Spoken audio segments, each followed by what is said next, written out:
વડોદરા નાયબ મુખ્યમંત્રી હર્ષ સંઘવીની ઉપસ્થિતિમાં શાળા પ્રવેશોત્સવ અને કન્યા કેળવણી મહોત્સવ ઉત્સાહભેર યોજાયો.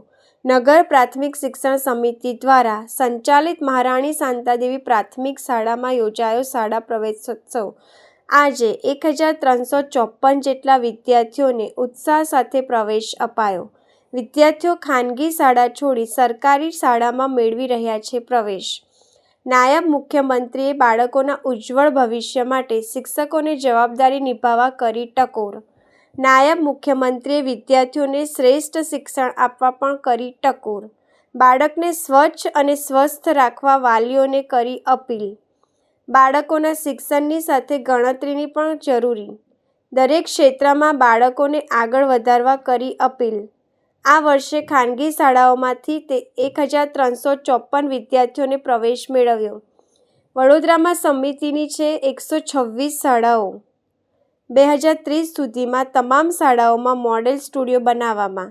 આ વર્ષે 2 કન્સેપ્ટ શાળાઓ શરૂ કરવામાં આવશે. બાળકને સ્વચ્છ અને સ્વસ્થ રાખવા વાલીઓને કરી અપીલ. જેમને આજે એમના જીવનનો આજે બીજો જન્મ એટલે કે શાળાનો પહેલો દિવસ અને ઉપસ્થિત સૌ પરિવારજનો, હું ગરમી ખૂબ છે એટલે માત્ર 2 મિનિટમાં આપ સૌને વિનંતી કરવા માંગુ છું. આ કાર્યક્રમમાં વાલીઓ ખૂબ મોટી સંખ્યામાં અહીંયા હાજર છે. મારી આપ સૌને વિનંતી છે કે બાળકોને સ્વચ્છ અને સ્વસ્થ રાખવામાં આપ સૌ લોકો વધુમાં વધુ ભારપૂર્વક એમાં અમને મદદ કરો. વહેલી સવારે બાળક જ્યારે શાળામાં આવે છે તો નવરાઈને માટીમાં રમીને પાછો આવે તો એનો હાથ ધોવરાવવું, દરરોજ દાંતન કરાવવું, એના વાલ ઓલવા, એવા નાના નાના વિષયો જોડે આપ સૌ લોકો આપણા બાળકોનું વધારે ધ્યાન રાખો તેવી ખાસ અપીલ કરવા માટે હું અહીંયા આવ્યો છું. સાથે સાથે અહીંયા ખૂબ મોટી સંખ્યામાં શિક્ષકો હાજર છે. મારી શિક્ષકોને વિનંતી છે કે આ બાળકો, એમનો પરિવાર, એ સૌ લોકો આપ સૌ પર વિશ્વાસ રાખીને એમના બાળકોનું ઉજ્જવલ ભવિષ્ય બનાવવા માટે બાળકોને તમને સોંપે છે. એ બાળકોનું આખું જીવન તમારા ઉપર નિર્ભર છે. હવે એ બાળકોને કઈ રીતે ભણાવવા, કઈ રીતે સમજાવવા, કઈ રીતે એમનું જીવન આગળ વધારવું એ તમારા સૌના હાથમાં છે. શિક્ષકોને વિનંતી છે કે માત્ર ગોખાવીને પરીક્ષામાં પાસ થઈને સારા નંબરો લાવશે એનાથી કોઈ ફાયદો નથી. એ બાળકો હસતા હસતા, રમતા રમતા વિષયને સમજીને ભણતર પ્રાપ્ત કરે તે પ્રકારની દિશામાં તમે સૌ લોકો વધુમાં વધુ મદદગાર બનજો. આ બાળકો મોટા થઈને એમના જીવનમાં કોઈ બી સમસ્યાથી ડરી ના જાય તે માટે નાનપણથી જ તેમની કેળવણી કઈ રીતે કરવી, તો આ બાળકોને માત્ર ચોપડીના ભણતરમાં જ આખો દિવસ એને વ્યસ્ત રાખવાની બદલે મેદાન પર રમે, નાનપણથી જ હારતા અને જીતતા શીખે, સંગીત જોડે એને જોડવામાં આવે, જેથી મોટા થઈને એના જીવનમાં અગર એને કોઈ સમસ્યા આવે તો એ હતાશપણો અનુભવવાની બદલે જીવનમાં લડતા શીખી શકે તેવા બાળકો આપણે તૈયાર કરવા છે. ને તે દિશામાં આપ સૌ શિક્ષકોની મદદ માંગવા હું અહીંયા આવ્યો છું. મારી આપને વિનંતી છે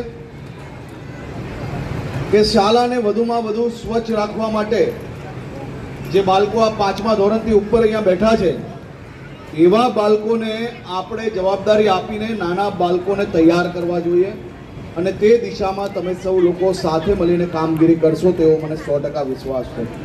નગર પ્રાથમિક શિક્ષણ સમિતિ અને રાજ્ય સરકારના સહયોગથી વડોદરામાં શાળાઓ એ માત્ર ગુજરાતીમાં જ નહીં પરંતુ ગુજરાતી, હિન્દી અને અંગ્રેજી માધ્યમમાં ભણાવવામાં આવે છે. 39,924 વિદ્યાર્થીઓને ભણતર આપવાનું કામ આપણી મહાનગરપાલિકાની નગર પ્રાથમિક શિક્ષણ સમિતિ દ્વારા કરવામાં આવે છે.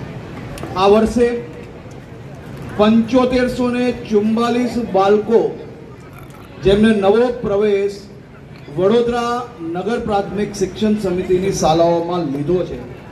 હું નગર પ્રાથમિક શિક્ષણ સમિતિના ચેરમેન, એમના સૌ સાથીઓ, સૌ શિક્ષકોને અને આખી નગર પ્રાથમિક શિક્ષણ સમિતિની ટીમને અભિનંદન આપું છું કે વડોદરામાં 1354 બાળકોએ પ્રાઇવેટ સ્કૂલ છોડીને સરકારી સ્કૂલ તરફ વળ્યા અને એ જ આપ સૌ લોકોની સફળતા છે.